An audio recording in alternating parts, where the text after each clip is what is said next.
Halos lahat ng isda ay may taglay na sustansya gaya ng omega-3, protina, vitamin D, calcium, iodine, zinc, potassium. Pero bago maghanda ng iyong potahing isda ay mayroon kang dapat malaman. Hindi lahat ng isda at lamang dagat ay nakakain. May mga mangingisda at maraming tao ang hindi nakakaalam kung ano ang mga isdang nagdadala ng lason at kamandag. Kaya ngayon, tayo ay sisisid sa ilalim ng tubig upang alamin at kilalanin ang mga nakakalasong isda at lamang dagat. Pufferfish, isa sa nakakalasong isda.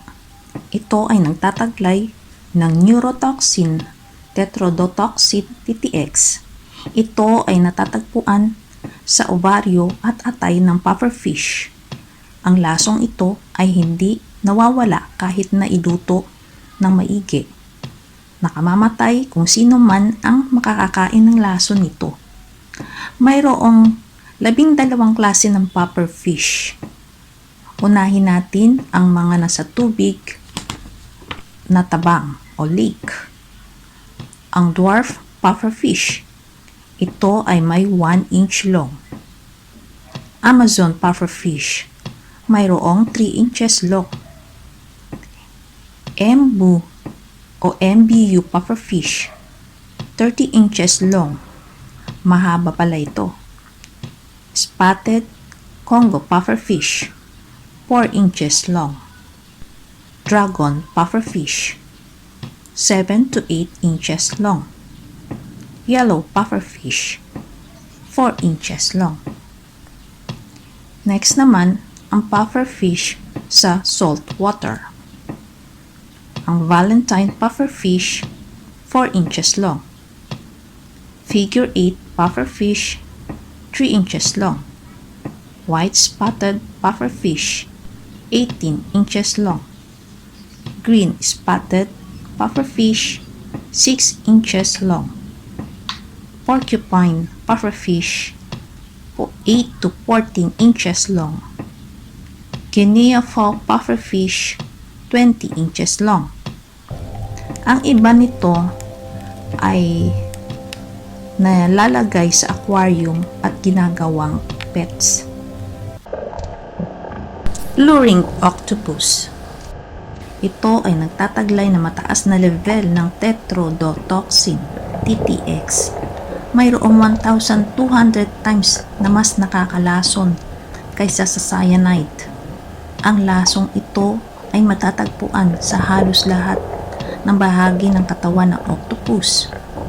Ang lasong ito ay hindi natatanggal sa pagpapalamig o sa freezing. Hindi rin natatanggal sa init o kung iluluto. Ang isang blue ring octopus ay maaaring makapatay ng 26 na katao sa makagat nito sa loob ng 1 minuto. Pagkakaroon ng paralisa at paghirap sa paghinga, walang antidote ang tetrodotoxin. Ang mga octopus na ito ay makikita sa karagatan ng Japan, Australia, Philippines, Indonesia at New Guinea. Mga nakakalasong crabs. Unahin natin ang devil crab, Zosimus neus, one of the most poisonous crabs in the world, containing deadly neurotoxins like tetrodotoxin TTX and saxitoxin PSP. Ang mga lasong ito ay hindi natatanggal sa pamamagitan ng pagluluto. May mga nakakain na ng mga ganitong crabs at sila ay namatay. Lophososimus pictor, mosaic crab. Isa sa nakakalasong crab. Nagtataglay ng neurotoxin na hindi rin natatanggal sa pamamagitan ng pagluluto. Ang floral egg crab, Atergatis floridus.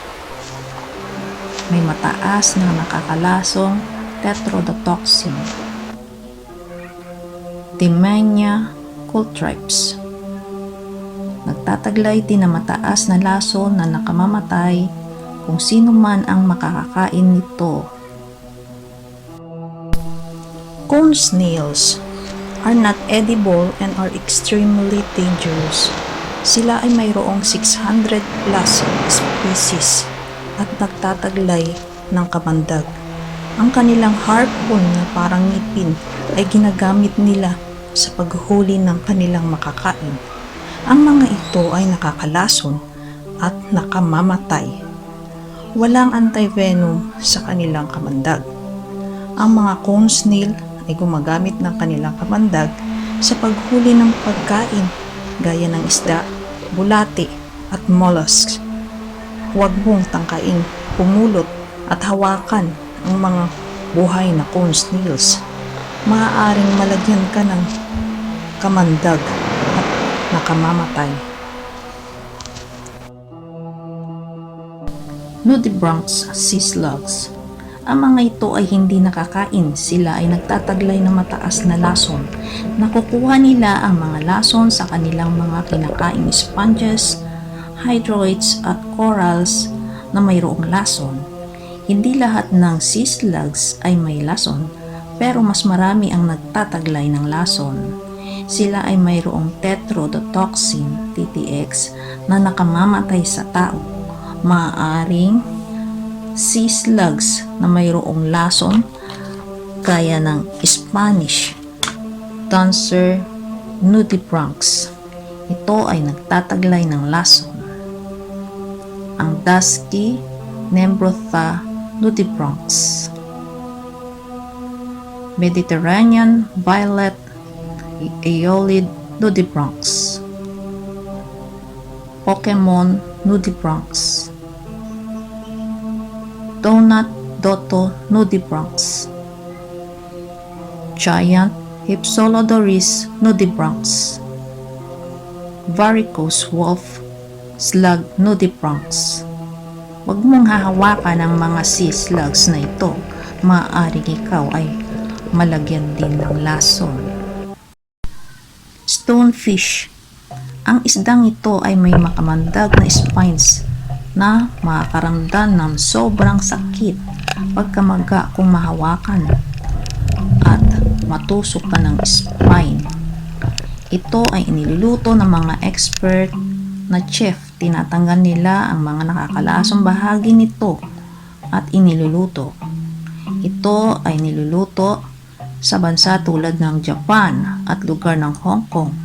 Ginagawa nila itong sushi, sashimi, or soup. Box jellyfish. Ang box jellyfish ay nakakain, ngunit tanging ang mga eksperto lamang ang makakaluto nito. Tinatanggal nila ang lason nito.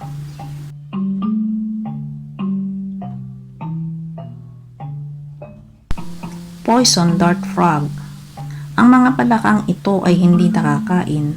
Ang kanilang balat ay nagtataglay ng lason.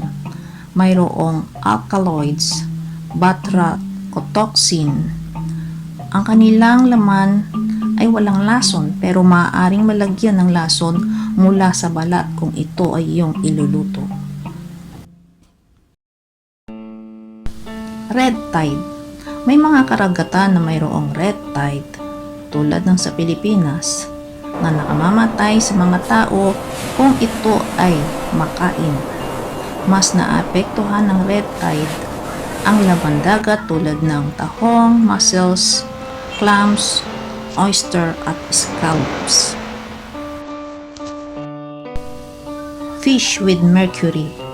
Ang mga isdang mayroong mataas na mercury gaya ng marlin, pig-eye, tuna, swordfish, king mackerel, shark, ray, orange roughy. Ang makakain ng mataas na mercury ay nakakabulag, pagmamanhid, hirap sa pagsalita, pag-ulianin, at pagkasira ng kidney. Sana po ay may natutunan na naman kayo. Hindi lahat ng lamang dagat o hayop sa tubig ay nakakain. Matingkad ang kanilang kulay at magandang tingnan, ngunit huwag mong hawakan. Baka mapahamak ka. Ikaw ka-happy cute. Anong masasabi mo? Paki-comment na lang ang inyong sagot at paki-like kung nagustuhan mo. At subscribe kung hindi ka pa nakasubscribe. Hanggang sa muli, stay happy cute, be a good card to ourselves.